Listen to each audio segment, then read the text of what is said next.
Så, nu er alle samlet, mine herrer. Nu tror jeg godt, vi kan gå til bordet.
vi igen opleve skoletiden? Kunne vi igen fremmane denne tilstand? Kunne vi kun dreje verdens ur tilbage? Kunne vi igen vende selve tidens strøm? Kunne vi besværge hele universet? Giv os de barndomsår igen. Og før os til barnetidens rene lykkeland. Amen.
ære at vandre lydefrit, støjfrit og punktligt op inden vandene tager.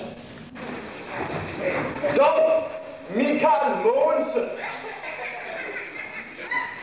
Ønsker jeg lige at tage lidt ord med, for du skal op og forbedre din sjæl med lidt åndelige hjerter. Inspektor Schøf har fortalt mig på knuste brød, jeg kender. Kan du forklare lidt mere om, hvordan det gik for sig? Herr rektor, jeg snublede ind i ruden.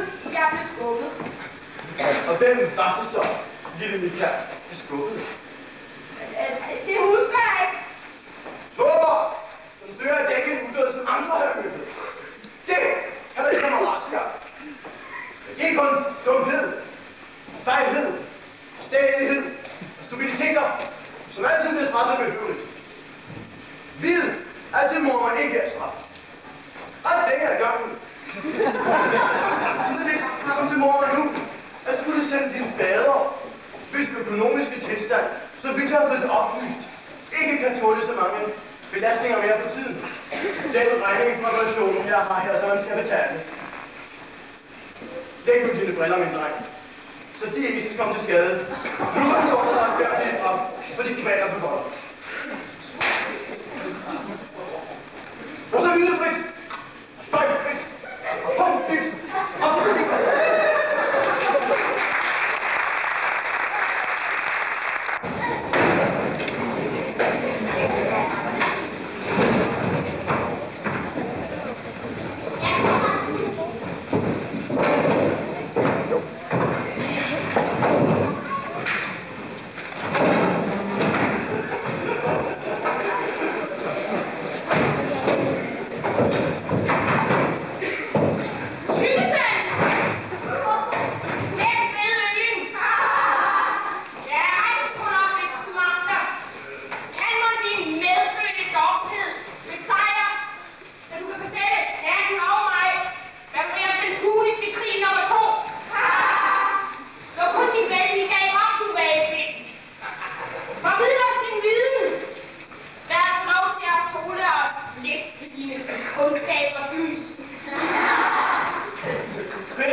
fjende.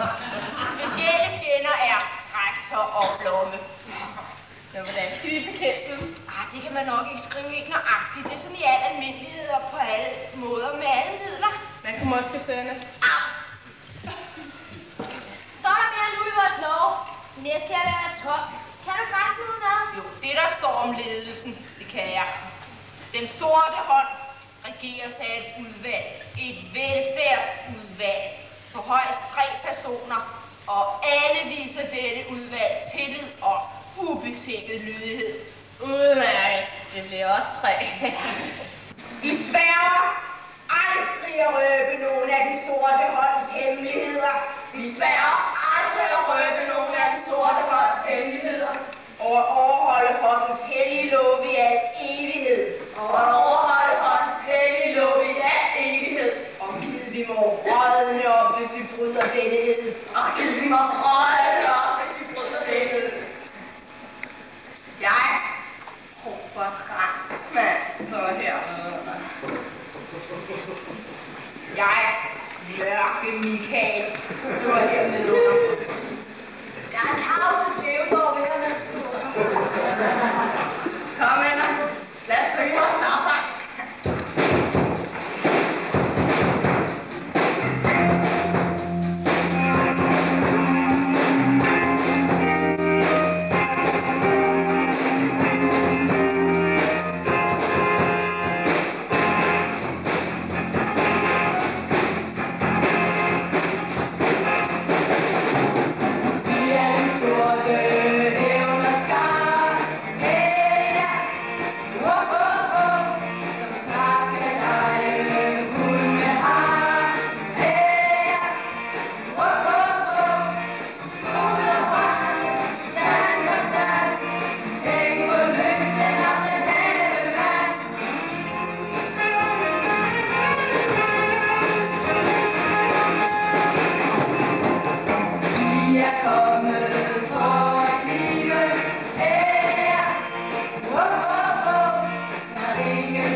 dem, jeg vil drage på langfart for at finde nye lande, så siger de kun, det er jo helt umuligt, men du fornuftig sidder lille Theo.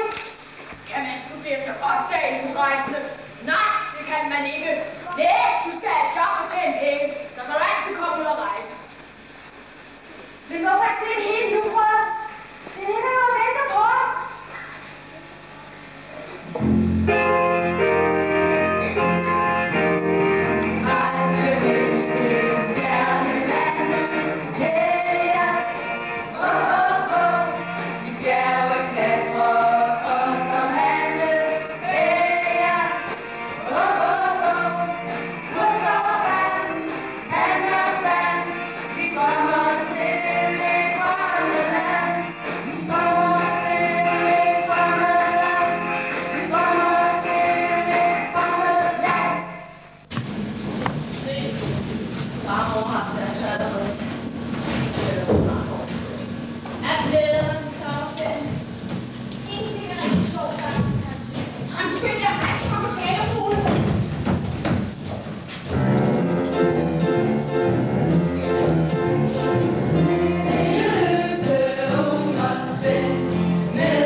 Ærede damer og herrer, elever og venner af skole. Vi vil i dag rette blikket tilbage og se, hvad vi nåede. Foran mig har jeg disciplenes årskarakter og standpunkt. Dem vil jeg nu læse op i det højt ærede publikums påhør. Og så skal det blotlægges, at pøbelmanerer betaler sig aldrig. Dovne elever så frem som en skændsel for deres forældre. Men for de flittige, ansvarsbevidste og dygtige drenge. Børn, der beredvilligt opsuger lærernes holdning og viden, venter der ros og belønning fra venner og samfundets side. De får i dag kammeraternes klapsalver, hjemmes beundring, og de får i morgen et embede, som de så ærligt fortjener. Jeg vil nu læse alle disciplenes års resultater op.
så lidt sammen, tak så lidt sammen, tak så lidt sammen, tak så lidt sammen.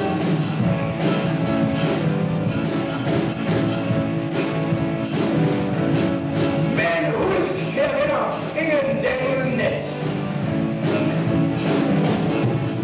Ham tydeligvis fast, altså fast på bunden sat. Bare aldrig så lille, havde en slags stop.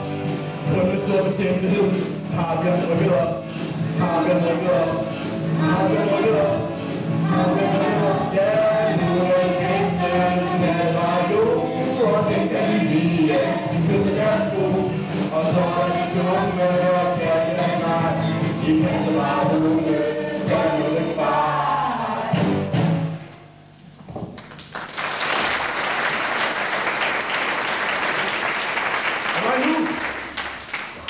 Kære børn, gå herfra for at starte jeres ferie. Jeg gør det så lydefrit, støjfrit, og uden spektakler og uro. Til dem toptøjer vil vi slå ned med hård hånd på vores skole. God ferie.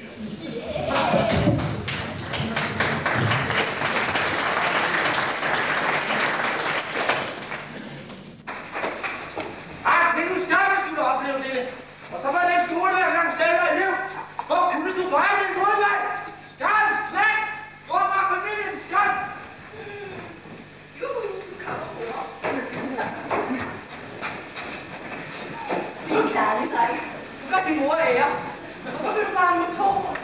Jeg skænder ikke på dig, men du er en dobbeltskål, jeg er. Jeg har kun dig i verden at støtte mig til. Du er store dreng, som jeg havde troet og håbet på.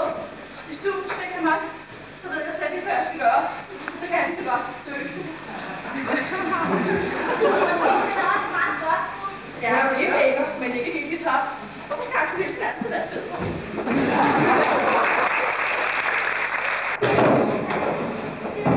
Du er alle sammen en type. Gamle havmand, han er ikke farlig. Jeg ser og hører ikke, hvad vi laver. Nej, gudskelov for det. Men nu du siger det, så er der så gang i bumpen. Så er det så brækket, så er der type med det. Stop, kammerater. Hvad er det, vi laver? Hvorfor skal den stakkels havmand altid pines? Det eneste fredsavlige væsen, der er skolen supreme.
paraplyen med.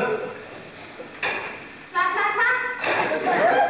Da det var regnet, måtte jeg have en paraply. Klap, klap, klap, klap, klap. Hvis det ikke havde regnet, havde jeg... Klap, klap. ikke taget paraplyen op. Kom! Nå, kommer det? Kom så med det. Kom så! Hvad er det nu, du siger? Jeg kan ikke høre det. Klap, klap. Signalerne. Det var jo galt! Majskændninger! Stop det måtteri! Klap, det, klap. Hvor på luren, din skæld! Stikker bare en masse sig, kan vælge selv. Jeg stikker bare noget, den gamle idiot. Det er jo din metode. Ikke hos mig. Som oversat til fransk. Eftersom det kunne blive regnvejr, skulle jeg have talt. Da jeg troede, det ikke ville blive regnvejr, tog jeg. Hvis ikke det var blevet regnvejr, skulle jeg. Kom så! Svar hurtigt og rigtigt denne gang. Lad mig ikke tage med det. Kom så, kom!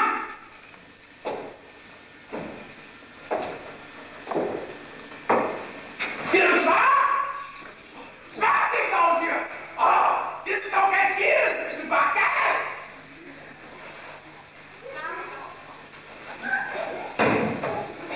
Fuck, du er ikke stille! Du er dårlig kamin! Det er for meget! Det er for fejt! Det er så... Du flæber dyret! Se, du flæber han! Så ud af dynen! Hvor er det ikke sige det? Sæt dig dog fremme! Og så... Hvis jeg ikke havde taget paraplyen med mig, så... Hvis det kunne have blevet regnvejr, skulle jeg have det. Det er skidegod. Du sover! Kan du sove deroppe? Jeg venter. Det er fransk nu! Det er 10 minutter! Jeg slipper dig ind her, sted! Jeg slipper dig ind her! Så spørger mig, der er dyr!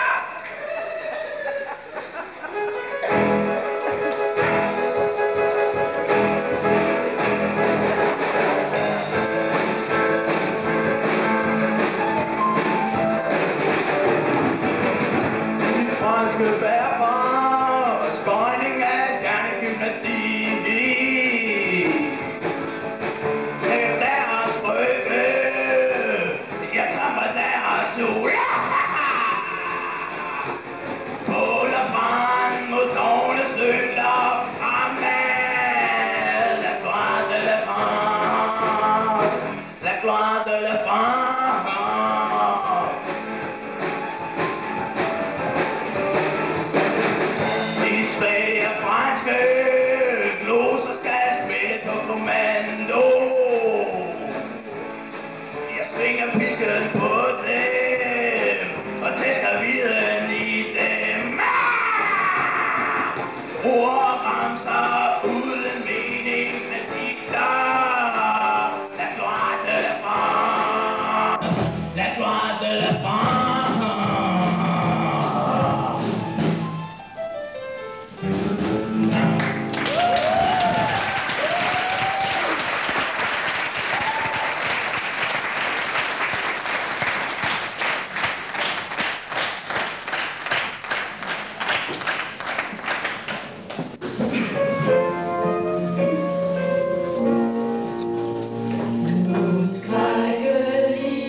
til jer mellem stinkende haner. Det er fortvivlende. Kemiske dampe og smudsige væsker. Hver gang de store elever holder eksamen her, så bliver de andre forvist. Hvem får resten af overbeståelsen? Ellers står det duksen dernede. Så åbner venligste delen, som gaslugten kan sive ud. Du må da jeg skulle mærke den stang med din kæmpe næse.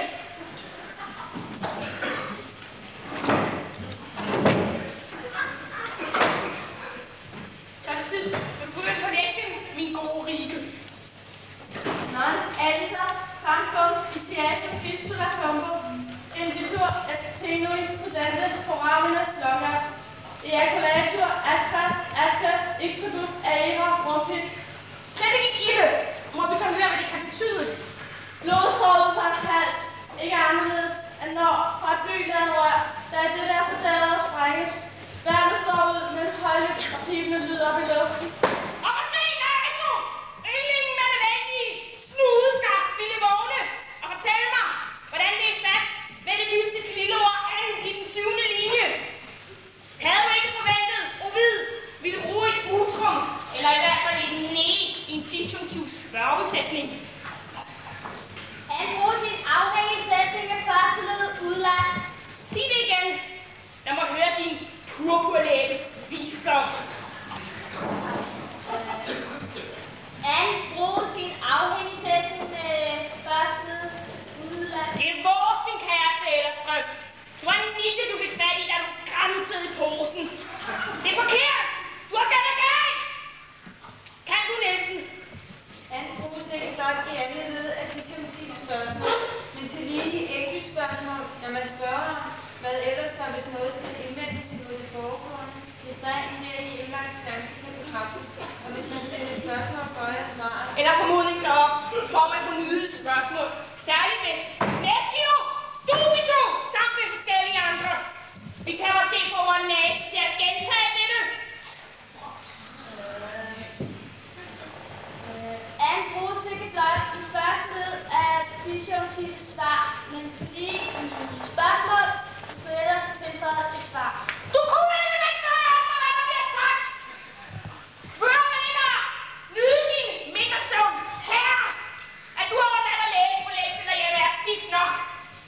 Men dermed under din værdighed at høre efter i timen. Vent bare! Bliver festligt slagte dig til eksamen. Satans sportsidioter og vanvid! Når jeg holder time! Ah! Nå!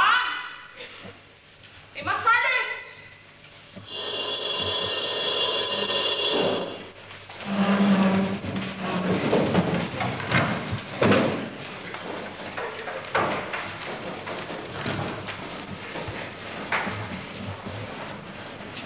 Hellig Ellerstrøm! Edvard, kom lige. Der er noget, jeg må snakke med dig om. Du er vist ikke helt klar over situationens alvor. Jeg stemmer imod, at du oprykkes i næste klasse. Jeg er nødt til at give dig negativ årskarakter. Jeg fortæller dig kun dette for at hjælpe dig. Jeg er din ven, men jeg offrer dig, selvom det gør ondt. Det må du da kan forstå, lille Edvard. Det bedste for dig. Jeg er din ven. Og jeg ønsker dig kun det bedste her i livet.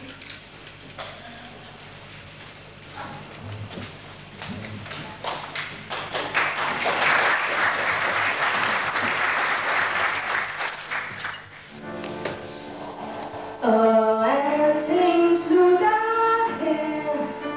Det hele var forgæves. Min barn skoletid. Nu ender jeg som højskole. Min barn skoletid. Nu ender jeg som højskole. Ellers spiser dybt.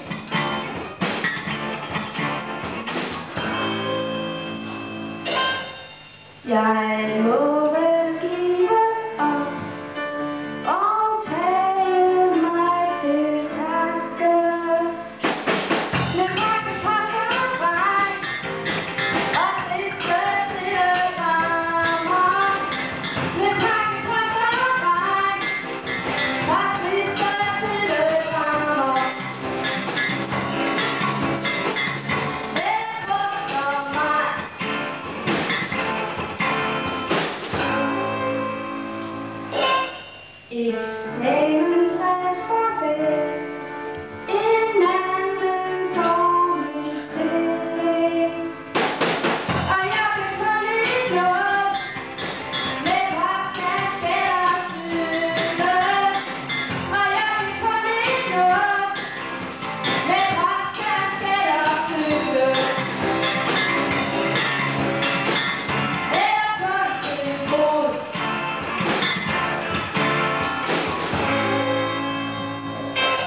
Men holder var måske alligevel en løsning.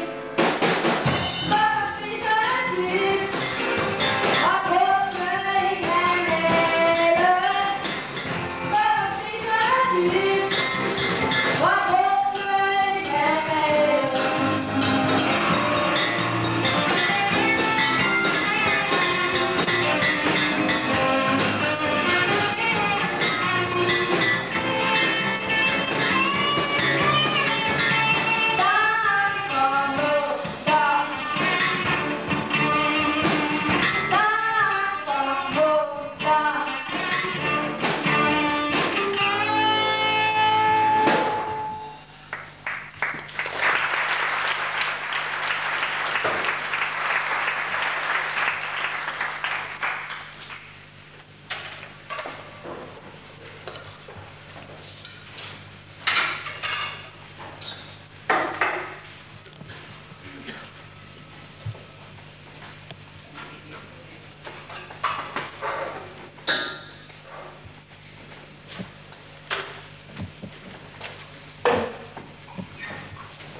Lektor Blomme ikke længere er blandt os.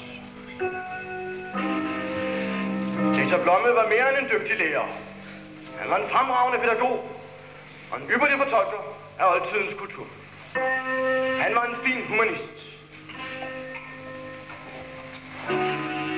Men han var mere end det. Han var vor ven. For kolleger, som for disciple, var han vennen, som man havde fuld tillid til. Hvis retskaffenhed man kendte, og hvis evner man værdsatte. Ja, vi holdt af lektor Blomme. Men mere end det, det er ikke for meget sagt, at vi elskede lektor Blomme. Hans gode humør, hans strålende vid, hans omhu og hans varme hjerte. Ære være hans minde. Og så er det min triste pligt at skulle meddele, at eksamen i år i latin bortfalder.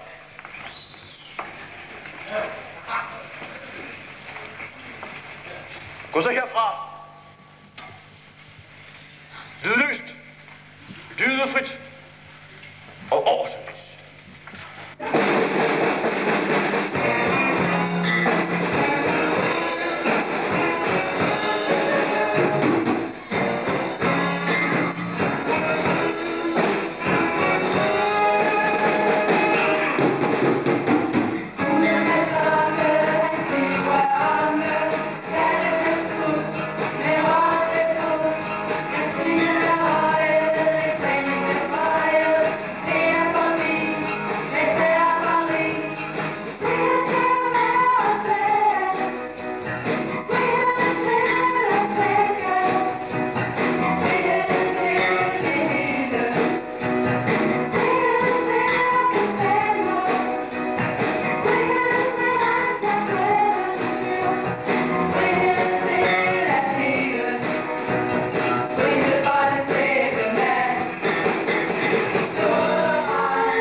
Eksamen.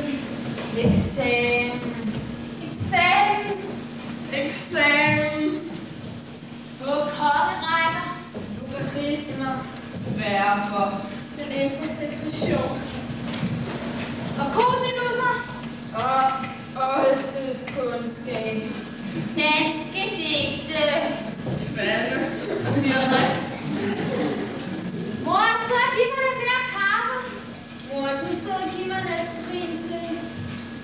Alle bruges ikke blot i andet led af disjunktive spørgsmål, men til lige enkelt spørgsmål, når man spørger om, hvad ellers der hvis noget skal indvendes imod det foregående, hvis der er en der i indlagt tanke kan bekræftes, og hvis man til et spørgsmål får der svar.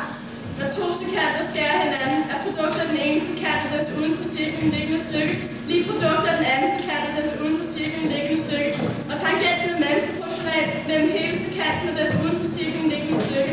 Det går under et udtryk, således at når en cirkel skærer flere rette linjer, der udgår fra samme punkt, er produktet af de stykker, der er afskæret på hver linje, regnet fra det faste punkt til det, der cirklens skæringspunkter. Det er samme for alle linjerne, og dette produkt kan det punktes potens med hensyn til cirklen.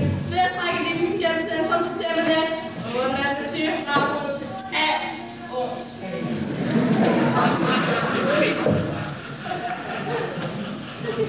Når transitiverne blandt Dividuers hyper, under og undersammensatte verber har deres egentlige betydning, så er de uægte sammensatte. Når sætningens objekt, altså et passiv subjekt, er den ting, som selv kommer eller tænkes at komme igennem, over, omkring eller under noget andet, altså når objektet forandrer sin plads. Men derimod ægte sammensat, når sætningens objekt, altså et passiv subjektet, er den ting, som noget andet kommer eller tænkes at komme igennem, over, omkring. Romeo, wherefore art thou Romeo? Deny thy father and refuse thy name. For that name which is no part of thee, take all my soul. What's in the name? Hvorfor du Romeo? Forlad til fader og fornægte til navn. Det navn, som ej er delt i dig, tag hele mig. Hvad er der i navn? Hvad er det dog, hun siger? Hun prøver jo!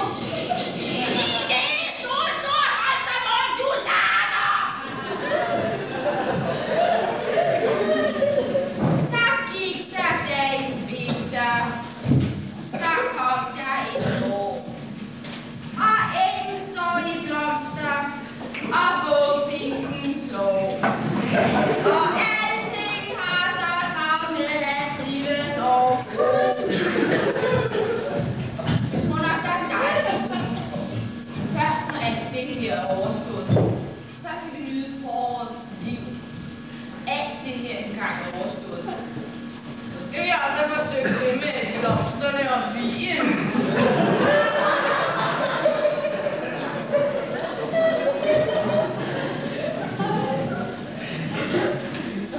Nu er jeg hjemme. Skolens porte bliver lukket i dag. Så man forlader os for stedsøgt. Andre blot for ferie. Skolen forventer ikke kommer dens traditioner i hu. Slutlig inden i går en sidste bemærkning til sig. Alle forlader skolen i god ro og orden. Optøjer, vil vi slå ned med hård hånd. Nu starter livet. Nu bliver der tid til færing og piger. Hvad med din Else? Hun sendte blomst og et lille brev. Tillykke med eksamen, venlig. Wow! Men jeg mangler vel 7 år. Jeg vidste, at man skulle være til den.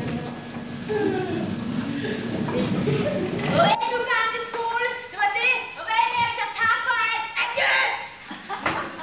Og ro og op.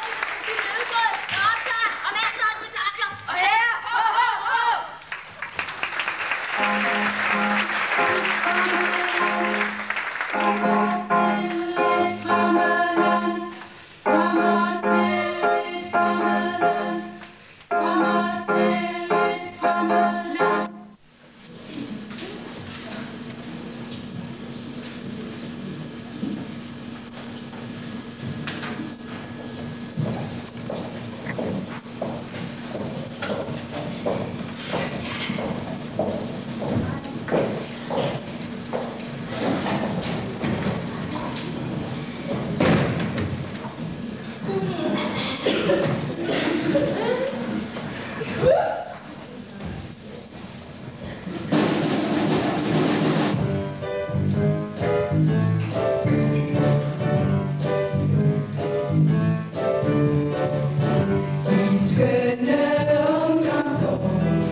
Nej, det var ikke sjovt at gå i skole.